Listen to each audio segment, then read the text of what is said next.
Hi, I'm Dr. Margreet Barnard, your host of the Birth and Baby Show, brought to you by Birth and Baby and Sensitive Midwifery. We empower moms, midwives, and birth workers to have the best birthing and parenting experience through natural, physiological, and intuitive care, resulting in birth and baby advice you can trust. We all know that getting enough sleep is important, but it can be hard to get a good night's rest if your baby or toddler won't sleep through the night. Yes, restful sleep is important for everyone, including babies. This doesn't mean that babies must sleep through the night, however. Most parents settle for poor sleep each night and deal with the consequences during the day. But the good news is that you don't have to. There are lots of things you can do to help you and your baby or toddler have the sleep you need. The Birth and Baby Sleep Like a Baby workshop will teach you practical ways to improve your baby's sleep habits. We'll look at sleep itself in more detail because this will help you understand what you can reasonably expect from your baby or toddler and why your child's sleep patterns might differ from what you were expecting. Click the link in the show notes or visit birthandbaby.co.za/sleep to find out more about this invaluable course. And hey, if you're enjoying the content, remember to share this with a fellow mommy or friend. Hi everyone, welcome back to a brand new episode. And for today, I'm tackling a topic that is so important because it's part of every newborn's life, but we haven't tackled it on the episode before, and that is sleep. Sleep like a baby. And for this topic, I have Sister Marion Wing, who is a very, very experienced sister with a special love for pediatrics and newborns. I'm so happy that you could come in your busy life and making time to talk to us. How are you? I'm very grateful to be here and to be part of your show. It is amazing. You've always been somebody I've looked up to, and what you promote is phenomenal and awesome for these new mommies and mommies that have babies already but want to go back to basics again and learn what is actually up and coming and the latest. I'm very happy to be here. Oh, thank you. So Marion, tell us a little bit more about yourself and the work you do. So I have been running my own baby clinic as a midwife and a pediatric nurse, teaching antenatal classes, doing antenatal exercise classes, and just helping my families. My favorite part is my newborns and nurturing the family. As Aristotle says, we need to nurture and nourish and look after our own in the natural ways as possible. And we just love to see our babies post-birth. And day 10 is such an important day for me to link up with the new family again and take it from there until most of my babies come back at about 12 again. So we're seeing them very frequently and forming a good bond with our parents and families. Amazing. So you journey for a long time with families? Yes, long time. So since 2006, we've been doing baby clinic and antenatal classes and doing all that fits with the baby clinic and mommy and daddy parenting and teaching our moms and dads on how to basically parent without stress and frustration. Yeah, sure. So you have a wealth of experience in this, Try. space? We do try. There's a lot of input from, outside world and Google and YouTube and everything else that is around at the moment. And the scare tactics we have to put up with at some time. So to sit and talk to our mommies and spend that time is so, so important. It really is important. Yeah. And for them to Demystifying process all the things. information they get and to put it into actual context. And yes. yeah, wonderful. It's absolutely amazing what goes on out there and how I myself have to look at all of this and think, wow, I need to research that. I need to go and find out all about that. I need to realize that back to basics, back to nature. Right. Do what's physiologically appropriate for the family. Yeah, exactly. Yes, we don't have to reinvent it all. No, exactly. The basics are the best. Without all the meds and all the things that we are Yeah. seeing at the moment, all the things that moms buy and have to do for those babies. Sure. I'm sure you're such a blessing in your clinic, in your community. So let's just dive into the topic of today, which is baby sleep and mom sleep, Okay. because they go hand in hand. Yes, absolutely. Mom sleep, I think it's often more a mom sleep issue than a baby sleep issue. Yeah, it is definitely. But there are so many things out there, obviously, that you encounter also with sleep training and I don't know, rigid schedules and all these things that the moms think they need to do. What are you encountering when it comes to? You find that often you have professionals that are giving advice like, let's train your baby, it needs to sleep, you need to live the life of normality and structure. And physiologically, that's really not possible with a newborn or with an infant that's going through various stages of brain development, physiological development. So we find that usually by week 6, the mommies are tearing their hair out because now they're going through growth spurts, these little ones, and need to be fed often, need to be held. The brain is now acting very brightly. They're looking all over the show, and we're needing to be picked up and held and nurtured. Love me, hold me. That scenario. Whereas moms are getting advice from maybe the mom-in-law or the mother or the auntie, who's then saying, no, wrap your baby up, let's burrito wrap this baby, put it down and do not touch it. Wow. And let it cry, which is really harmful to that newborn and to its sleep patterns and for the rest of its life, really. So what we dictate as professionals can be quite harmful sometimes. We need to look at ourselves and realize that physiologically newborns they're needy and they need the food. Physiologically, they cannot sleep for long periods of time. They have different sleep patterns to adults, and they are not mini adults. So when you have the family saying to mommy, oh, you're stressing yourself out, just put that baby down and let it cry. And I feel like I want to cry when I hear that, because I feel that that baby is telling you physiologically that, mommy, I need to be fed right now. Yeah. Like you would want your food. I don't say to you, hang in there, bud. You got to wait for another hour or two before I'm ready to feed you. That doesn't happen with newborns. And as we say, up until much later on in that baby's life, they have different needs at different phases, and we need to be in tune with those needs of those babies. So physiologically, small babies are not born with melatonin. They don't know the difference between day and night like we do.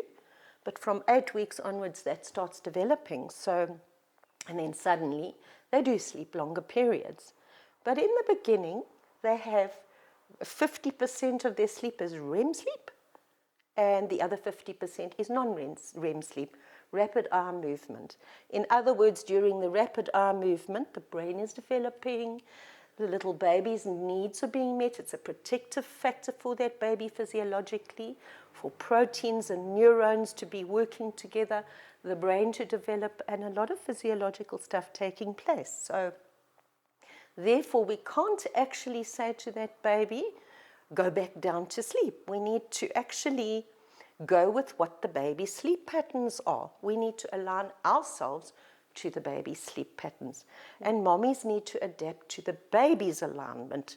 Therefore, when that mommy aligns herself to the baby's sleep patterns, she will adjust better, she will sleep better, instead of having a nice sleep and the rest of the day feeling very tired, because now the patterns are all mingled up. So the infant does need to have that REM sleep met, and the non-REM sleep is when we focus on that baby's deep sleep. And during REM sleep, obviously, you can have twitching, you have facial expressions. And a lot of my mommies in the clinic will say to me, yes, but they're waking up all the time. but that's the REM sleep. So we try not to pick the baby up when they're going through the REM sleep. You may put your hand on the baby, pat the baby. Sometimes they do come out of that REM sleep and they need to wake up. And it's hard to get them back down again. But to train them is not usually a thing that will work very well in the long run. Maybe you can get to sleep train them. I very strongly disagree with sleep training, because I do think that in the long run, when an infant reaches the age of 1 year, now becomes a toddler, 50% of those toddlers actually go back to waking up all night, even though they've been sleep trained. Sure. So we do find that sleep training is actually not something one should practice. So Marion, where does that come in, the whole thing that we think we need to train a baby? Well, this is the whole thing is, I think it's the scare tactics one sees, the marketing that's out there. We need to push our sleep training.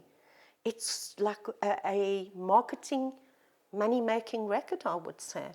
Because now we're telling our mommies, you can sleep train your baby, which is virtually impossible when baby has a REM sleep pattern. Adults have 20% of REM sleep, so 80% of the time we sleep well. We go through all the different phases of wake and deep sleep, but babies have 50-50, so that usually regresses much later on. And also the baby's brain, that is so important, that development, the cognitive part of that baby's brain is developing. Long term, we want that little baby to be smart, be physiologically normal, be less dependent all the time, and be more free spirits, become themselves without being kind of dictated to all the time. Yeah. You need to sleep, you need to do this now because that's the pattern you should follow. A lot of mommies think, okay, I need my sleep, I'm going to work tomorrow, I have to get this baby trained, I can't focus the next day, I cannot sleep, and I cannot function at work. So that is the general story. At by 3.5 months to 4 months, most of the mommies are going back to work, so the mom and dad get together and they chat about all of this, and then we decide we want to sleep train our baby. When I see the moms in the clinic, I do try and dissuade them from doing this, try and get them to work around it, try to align their sleep with the baby's sleep. Put the baby in the bed with you. Yeah. Put the baby in a safe space. Obviously, if you are on medication, you're going to make sure the baby is next to you, but in a safe spot. So the best way with a newborn to get them to sleep relaxed and be themselves is to snuggle them, skin to skin. Yeah, sure. I think you nailed it there, because it's probably kind of our modern societies where we have to work, and that this whole sleep became a dilemma, because I think naturally it doesn't make sense to be so rigid on your baby. If you would follow your mother intuition, you would not want to do that. Absolutely. Because it's horrible to put your baby away when it needs you. Yes. It goes against your mother. Absolutely. But then we have this thing like, what if I go to work? Yeah. And then you create this whole tension cycle, I can imagine. So there is a very big aspect to that, and a lot of our moms are very stressed out. Just talking to them and the work that they have to do, the life they have to lead, and the stress they have to go through. Sure. I really feel for my moms, and I understand that they need to try and get the baby to sleep. But if they just relaxed, as you say, about it all, and we held that baby close to our chest, or we let daddy do it, or some family member to help nurture that baby, they need to have that heartbeat. They need to feel secure. They need to physiologically feel safe. It's the safety of it all. And I couldn't agree more with the fact that when a newborn comes out, it needs to be with that mommy. They're a dyad. These days I'm saying to my dads, I'm sorry, I'm always talking about the dyad. I know that you're part of it all. You can be the triad. Okay? Oh, sweet. And they smile because they're becoming so amazing, my dads. They are getting very involved, and 9 times out of 10 they are skin to skinning their babies as well. Amazing. Yes. Wow. Yeah, one of my daddies is on the phone to me constantly. He wants to figure out how to do this whole thing with the wrap and all, which is great. And they're taking good leave. They're taking up to 10 days to 2 weeks leave postpartum to help get this whole sleep pattern into the right mode of skin to skinning and sleeping next to the baby. Yeah, so let's talk a little bit about that then. Yes. Like, what would it look like to help babies sleep well from the beginning stages? Yeah.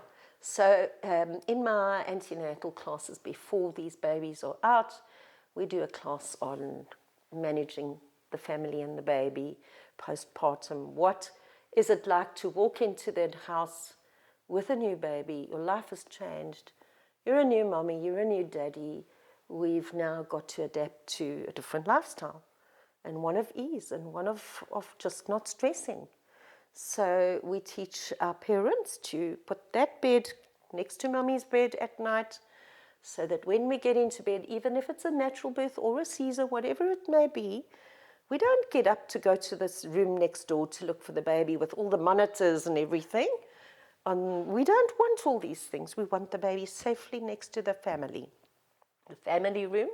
If dad has to get up to go to work, I always suggest that you help until the last minute before you go off to sleep, and you help to wind the baby, change the nappy, let mommy have her sleep, and then you put the baby down and you go either decide whether you're going to sleep in the marital bed or whether you're going to move into the spare bed or into the couch in the lounge because you're not sleeping.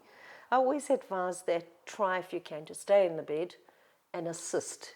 So daddy would take paternity leave and we start getting that baby into that nurturing mode, physiological mode of knowing mommy and daddy are close by and I am happy. I'm going to sleep. I'm not going to be the baby that's been looking for my mom and dad down the other side of the house. They've been hearing that heartbeat for 9 months. Yeah. And now we take them and put them in another room. So I want that baby next to the mommy, if possible skin to skinning and then putting down for a sleep. If the sleep is impossible, you tie that baby onto your chest. From a safety point of view, make sure that there can be no falling off the baby off onto the bed or onto the floor, and just be protective about all of that. But we do teach that right from the start, is to try and get everything as close to nature as possible. And usually by the time that baby is a year old, they're still in the mommy's room. From a safety point of view, we don't just move them out. People often say, but what about the mom and dad and their relationship? And how's that going to work if there's a baby in the room? It's very easy. Doesn't mean the whole relationship falls apart. It makes it way more exciting that way. So the parents can move out and do their thing in other spaces. And they can do it in the room, but the baby will be having all the happiness around it. Totally. And oxytocin will be flowing. So the happy family, I have many families like that. And I just smile and I'm so happy when I hear all of this, because I think it's the way to go, really. Well, it just makes more sense, Yes. right? It makes so much sense. And I think it will also make your life much easier. Like Absolutely. if you have your baby close by, a mom can stay a bit in a drowsy state. She doesn't have to wake up completely. She puts the baby to the breast. Hopefully that breastfeeding is going well. And just fall back asleep easy, because isn't it often that a mom wakes up too much? Yes. And baby's back to sleep, but a mom is still awake. And that is also what So we call it the alignment phase, where you align the mommy with the baby, and they sleep together. And eventually, it takes a while, but eventually it works very well. Yeah. And if we're breastfeeding, all the better. Not every mommy can breastfeed. and we try our level best right from the start. In the antenatal classes, we promote the lactation consultants to come in and right from the get-go to get the breastfeeding going. And also because it's so vitally important from settling that baby's heart rate, doing the skin to skin, getting the breastfeeding going for the good nutrition and all the microbes and the things that we need right from the get-go.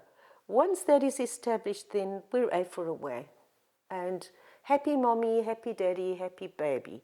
So exactly. Once it's established, it's so easier. So there's almost like I can hear what you say, a critical window to get this all right, absolutely. right? Just in the beginning, get to know your baby. Yes. Figure this out together, and then. You know, I always say to my antenatals is, it's like a big exam you're going into now. You're studying for that exam. You're researching everything. But when you get there, things are maybe different. You need to adapt to that scenario.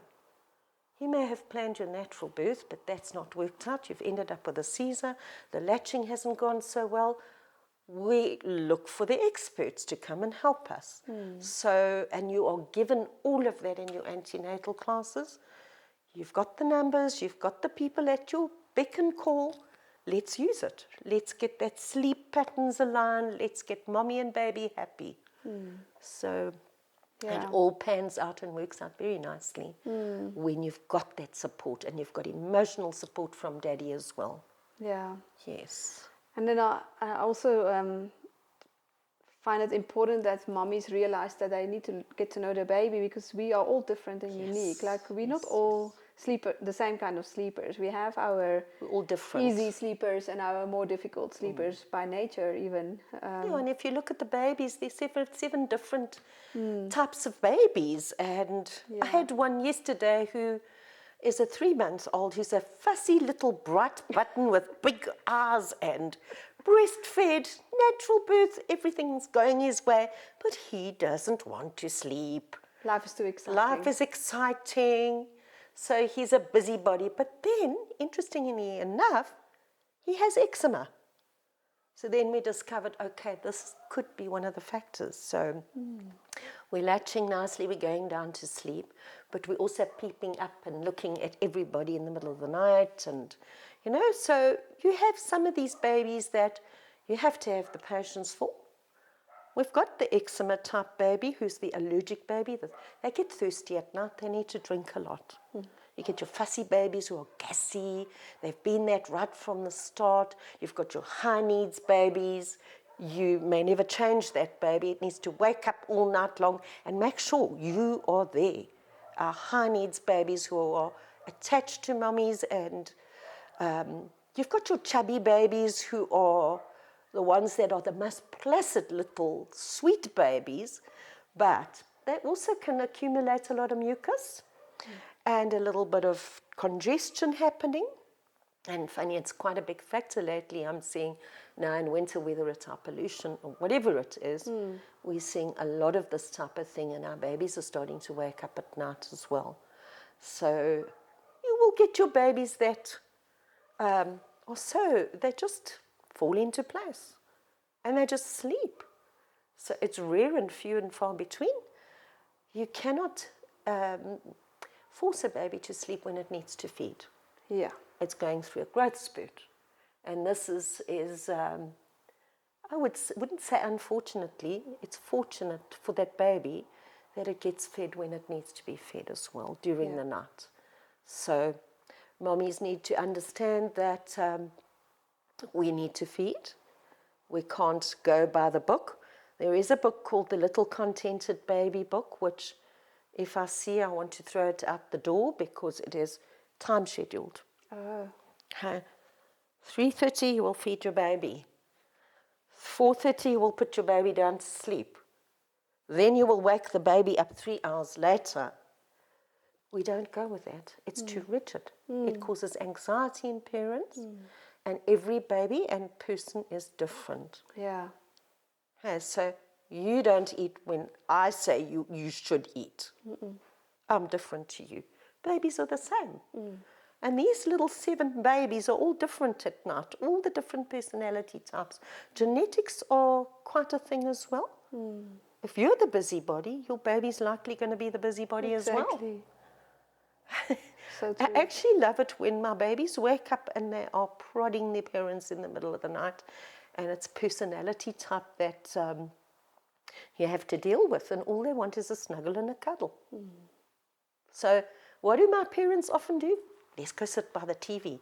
The worst thing to do for a small baby or toddler is to expose them to screens. Screens, it makes them wide awake. Yeah, let's talk about that one. We see it every day. That's They not come a into my sleep office strategy. and they are playing with the phones. Oh, my word. Yes. And then we want to know why we're not sleeping at night. Yeah. Yeah, let's talk about screens. That is a Yes. reality also that you're facing. Yes, absolutely. Because It's a that's nightmare. all the blue lights that makes us very... I did a home visit, and it was also because of a sleep issue in the twin baby girls who were around 4 months old. And when I walked in the front door, the babies were perched on the couch in their little chairs next to each other in front of the hugest, biggest screen I've ever seen. And they were glued to the screen. The first thing I said to the mom was, first of all, you need to take that screen away. They will not sleep at night if you're going to do this. The brain waves are, the neurons are clashing with each other, the visual disturbances that happen. It is so bad for that baby's brain. So they were like Yes, babies. They were babies. Wow. And it was the only way the mom could deal with the twins was to put them in front of the screen so that she could have the time to do things she needed to do. But it's not the answer. So go for a walk, go outside, push the pram, Yeah. get the sunlight. Do not expose our babies to screens. We're seeing a lot of ADD, ADHD. There's a neurologist who's studying all of this now in Pretoria who is adamant that screen time can cause autism, brings out the autism, and also many neurological defects and disorders. So we are discouraging that from antenatal class already. We speak about screens. Very already. important. Yes, very important. So it's one of my bugbears. Food as well. Bad foods. Food needs to be good quality foods. Try not to feed your baby anything that's processed and unhealthy. Can also affect the baby's sleep patterns at night. It's all interlinked. It's all interlinked. Yes. Okay, and then the activity of getting moms postpartumly out the door, go for walks, go and do some exercise with your babies.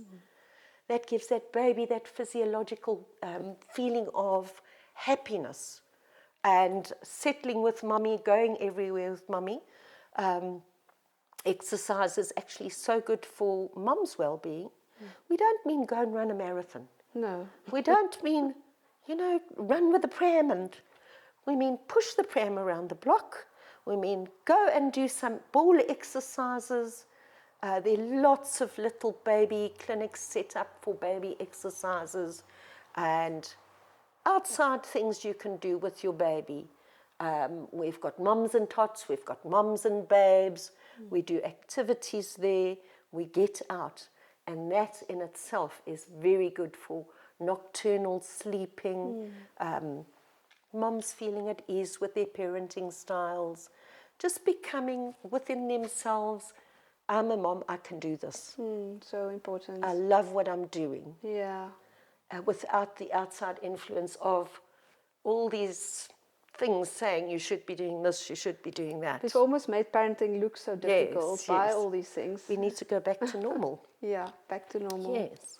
I think that is Without all the things. the golden thread I keep hearing from everything you say. Hey. Absolutely. And it just makes life so much easier. When we chat in our antenatal class and you hear what each one has been doing through the week, they've gone to buy this, they've gone to source the owlet for the baby's foot, they've gone to source the nappy monitor, they've just spent so much money, and all I can advise is put the money away for school fees. Good point. Yes. You don't need all this stuff. Yeah. Why do you need all the stuff? Spend the money on school fees. Yeah. It's such a money-making thing. Yeah, hey? marketing. Marketing and Marketing. money-making. Yeah. Predator, as you Yes. would say. We've got this on the outside and Aristotle on that side who says, let's go back to the norm. Let's do the nurturing, nourishing things for our families. I always Let's look at see. the, I take it back to our women that live in the rural environments. Yes. And how healthy are those babies, that's and how amazing. natural everything Absolutely. happens. They start doing We can all their learn a lesson from physiological them. milestones early already. Yeah. Yes. And they don't get fed processed foods.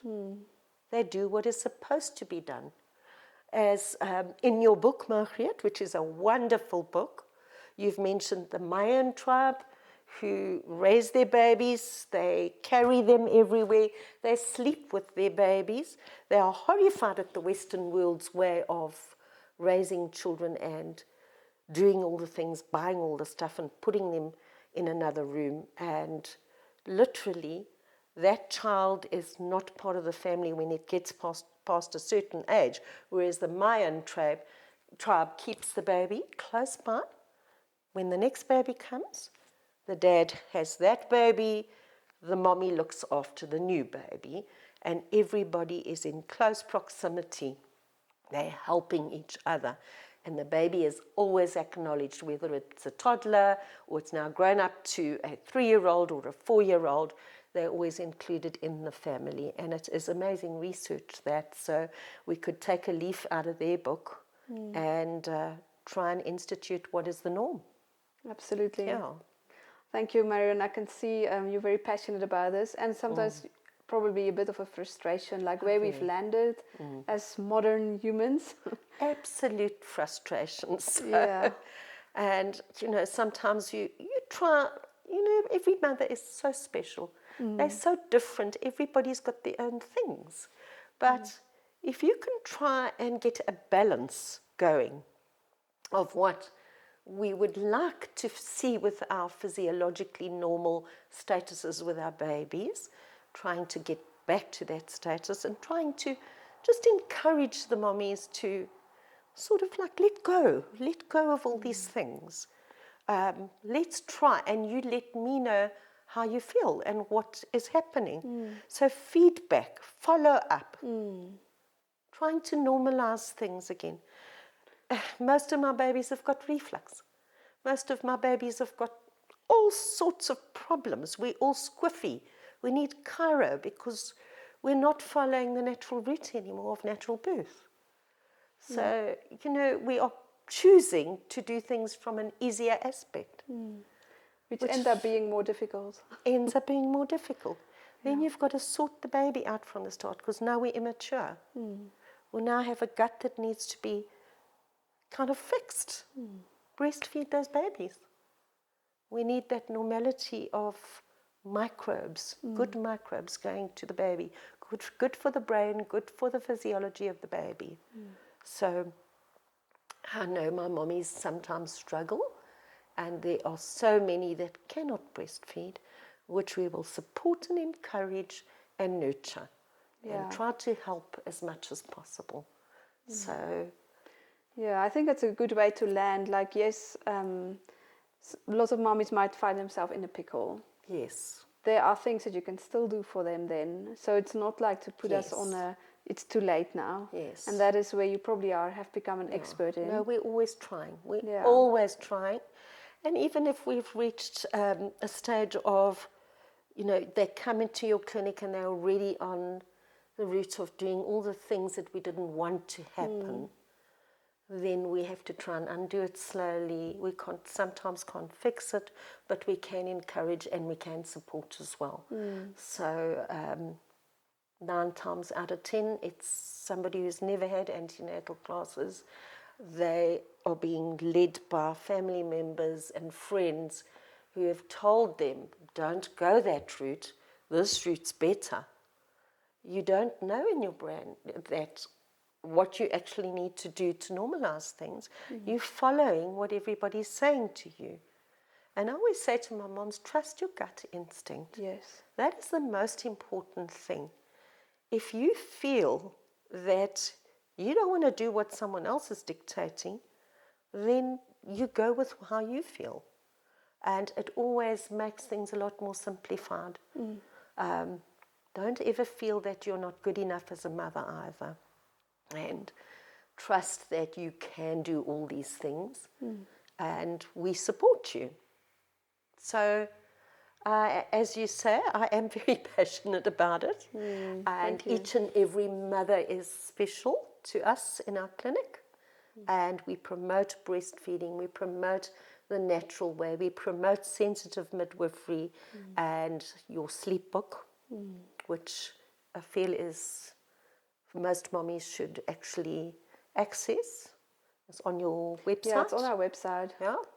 Yeah, we've got a course and the book. We'll put in the show notes the links for that. Yes, so I think that is vital. And I see in the research as well, most mothers do go to books. They go to books to see, how can I do this? And it seems to be the upper percentage are books rather than Google. Interesting. So a book still has a place. Book still has a place. And that I find is quite interesting. A lot of my mummies are going to ChatGPT now. Yeah. And getting all the answers from ChatGPT, which can be, on either side of the scale as well. But generally they are quite impactful. Yeah. Luckily there's enough information out there, but we need a person to help you in your context and see where you've gone wrong or where you can help. So where can families find you, Marion? So I'm in Bedford View. We at the Kloof Road Medical Centre in our baby clinic there. We operate through the week until Saturday, 1 o'clock. There is Sister Jolene, who's on a Saturday, who is a wonderful mommy and midwife. She's the most nurturing person. And then we have Sister Natanya, who's a lactation consultant, who works on a Wednesday morning. She's a pediatric nurse and midwife as well, and has a valuable amount of information. So we are in the business because we want to be, and we love our families. Oh, beautiful. Thank you so much, Marion. Such a pleasure. Hope you enjoyed that. Thank you for inviting me. Yes. No, I think we can do a series together. Yes, absolutely. There's so much we can get out of you. Yes. Keep up the good work. Thank you. Thank you so much. Okay. If you enjoyed this episode, please share it with a friend who would benefit. And remember to subscribe so you never miss a new release. If you're watching on YouTube, hit that bell icon for notifications. And if you're listening on your favorite podcast app, please leave us a rating or review. It truly helps us reach more people. We'd love to stay in touch and keep you equipped with our latest resources. Midwives and birth workers, head over to sensitiveMidwifery.co.za/free gift for your special resource. For moms, visit birthandbaby.co.za/free gift for more training and support. You can find both of these links in the show notes or description below. Thank you for being part of this community. And remember, you are making a big difference because you are shaping the future of humankind. Thanks for joining us, and I look forward to journeying with you.